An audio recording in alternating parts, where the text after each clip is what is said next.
১৯তম শিক্ষক নিবন্ধন চাকরি প্রত্যাশী আর বদলি প্রত্যাশী ভাই বোনেরা, আপনাদের উদ্দেশ্যে আজকের এই ভিডিওটি তৈরি করছি। ১৯তম শিক্ষক নিবন্ধন প্রায় ১.৫ বছরের বেশি সময় হয়ে গেছে, সার্কুলার প্রকাশিত হচ্ছে না। আর বদলি প্রত্যাশীরা বেশ কয়েক বছর ধরে খুব চেষ্টা করে যাচ্ছে এবং মন্ত্রণালয় থেকে অনুমোদন দেওয়ার পর সত্ত্বেও বিভিন্ন কারণে, বিভিন্ন সমস্যার কারণে বদলি কার্যক্রম শুরু হচ্ছে না। ইদানিং নতুন সরকার ক্ষমতা আসার পরে বর্তমান শিক্ষামন্ত্রী বদলির বিষয়ে অনেক বেশি কিন্তু তার আগ্রহ রয়েছে যে বদলি কার্যক্রমটা অবশ্যই শেষ করতে হবে।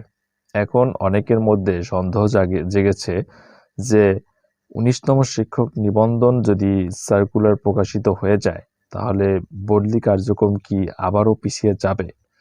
এই যে প্রশ্নটি সবার মধ্যেই দেখা দিচ্ছে এবং এই প্রশ্নের উত্তর আজকের এই ভিডিওর মাধ্যমে আপনারা পেয়ে যাবেন যে ১৯তম শিক্ষক নিবন্ধন সার্কুলার তো প্রকাশিত হয়ে যাবে খুব দ্রুতই। তাহলে এই যে ১৯তম শিক্ষক নিবন্ধনের যে নিয়োগটা যদি হয়ে যায় তো সেক্ষেত্রে বদলি কার্যক্রমটা কতটা সমস্যার সম্মুখীন হতে পারে বা সমস্যা না হতে পারে, এরকমের বিষয়টা আজকের এই ভিডিওর মাধ্যমে আপনারা জানতে পারবেন। আপনারা জানেন অলরেডি শূন্য পদের কার্যক্রম কিন্তু শুরু করে দিয়েছে বেসরকারি শিক্ষা প্রতিষ্ঠানে। নতুন শিক্ষক নিয়োগের লক্ষ্যে শূন্য পদের তথ্য সংগ্রহের উদ্যোগ নিতে যাচ্ছে কিন্তু বেসরকারি শিক্ষক নিবন্ধন ও প্রত্যয়ন কর্তৃপক্ষ বা এনটিআরসিএ। আগামী সপ্তাহে কার্যক্রম শুরু করবে সংস্থাটি। শূন্যপদ সংগ্রহের জন্য আগামী সপ্তাহে কিন্তু কার্যক্রম শুরু করে দিবে। ফলে এই শূন্য পদের তথ্য সংগ্রহ বদলিতে প্রভাব ফেলবে কিনা সেই প্রশ্ন দেখা দিয়েছে এবং অনেকের মধ্যে কিন্তু প্রশ্ন দেখা দিয়েছে যে আসলে এই ১৯তম শিক্ষক নিবন্ধনের জন্য যে শূন্য পদগুলো সংগ্রহ করা হবে, এখানে যদি সেই শূন্য পদগুলো ১৯তম মাধ্যমে যদি পূরণ হয়ে যায় তাহলে বদলি কার্যক্রমটা কি হবে। তাহলে আমি দেখি বিস্তারিত আমরা দেখি যে কি এখানে বলা হয়েছে। শিক্ষা মন্ত্রণালয়, মাধ্যমিক ও উচ্চশিক্ষা অধিদপ্তর এবং এনটিআরসি এর একাধিক কর্মকর্তারা সঙ্গে কথা বলে জানা গেছে নতুন শিক্ষক নিয়োগের জন্য শূন্য পদের তথ্য সংগ্রহ করা হলেও এটি বদলির ক্ষেত্রে কোনো প্রভাব ফেলবে না। কেননা শিক্ষক নিয়োগের শূন্য পদের তথ্য সংগ্রহ করা হলেও চূড়ান্ত নিয়োগ সুপারিশ করতে বেশ সময় লেগে যাবে। শিক্ষকদের বদলি তার আগেই সম্পন্ন হয়ে যাবে। সংশ্লিষ্ট সূত্র বলেছে ১৯তম শিক্ষক নিবন্ধনের বিজ্ঞপ্তি প্রকাশের পর পরীক্ষা আয়োজন করে ফল প্রকাশ এবং পরবর্তীতে মৌখিক পরীক্ষা গ্রহণ সব মিলিয়ে ৬ থেকে ৮ মাস লেগে যেতে পারে। আর বেসরকারি এমপিওভুক্ত শিক্ষকদের বদলি কার্যক্রম আগামী ৩ মাসের মধ্যে সম্পন্ন করার পরিকল্পনা করা হয়েছে। ফলে শিক্ষক নিয়োগের আগেই বদলি কার্যক্রম শেষ হয়ে যাবে। তাহলে আপনারা বুঝতে পেরেছেন যে বর্তমান শিক্ষামন্ত্রী আগামী ৩ মাসের মধ্যে বদলি কার্যক্রম শেষ করতে চাচ্ছে। তাহলে দেখা যাচ্ছে যে শূন্য পদগুলো যে সংগ্রহ করা হবে সেখান থেকে অলরেডি ৩ মাসের মধ্যেই কিন্তু বদলি কার্যক্রম শেষ হয়ে যাচ্ছে। তার মানে এখানে ১৯তম সার্কুলার শেষ হতে সার্কুলার প্রকাশিত হলেও শেষ হতে প্রায় ৮-৯ মাস লেগে যাবে। তো তার আগেই কিন্তু ৩ মাসের মধ্যেই কিন্তু বদলি কার্যক্রম শেষ হয়ে যাবে।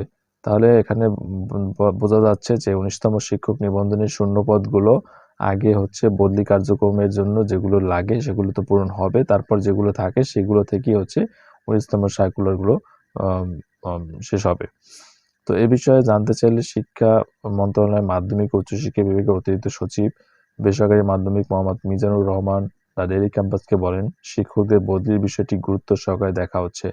বদলি সফটওয়্যার তৈরির পর দ্রুত সময়ের মধ্যে কার্যক্রম শুরু করা হবে।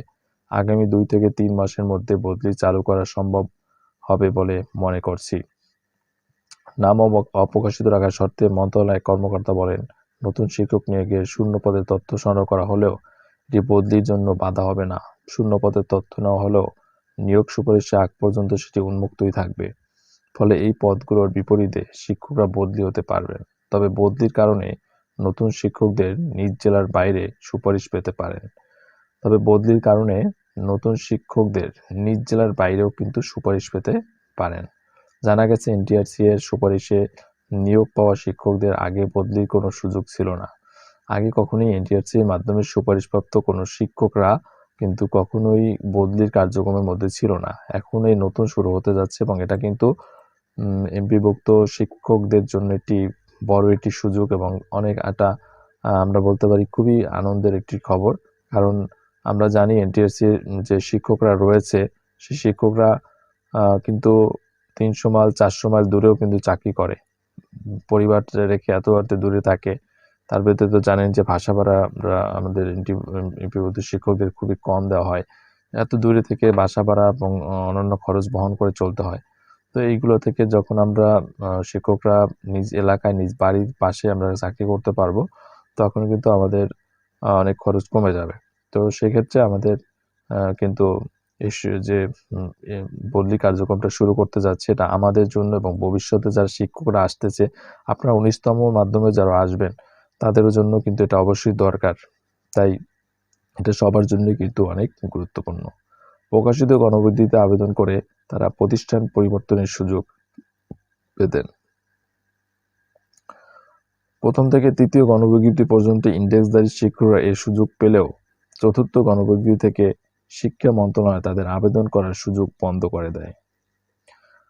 অর্থাৎ প্রথম থেকে তৃতীয় গণবিজ্ঞপ্তি পর্যন্ত একটা সুযোগ ছিল যেখানে একটা সার্টিফিকেট, একটি সনদ দেওয়া হয় এনটিআরসি থেকে। সেখানে সেই সনদের মেয়াদ থাকে 3 বছর। এই 3 বছরের মধ্যে আপনি কোনো স্কুল বা কলেজের সুপারিশ হলেও আপনি আবারও আবেদন করে গণবিজ্ঞপ্তিতে আবেদন করে প্রতিষ্ঠান পরিবর্তন করতে পারতেন। এই সুযোগটা প্রথম থেকে তৃতীয় গণবিজ্ঞপ্তি পর্যন্ত ছিল, কিন্তু চতুর্থ, পঞ্চম এবং ষষ্ঠ এই 3টা গণবিজ্ঞপ্তিতে এই সুযোগটা রাখা হয়নি।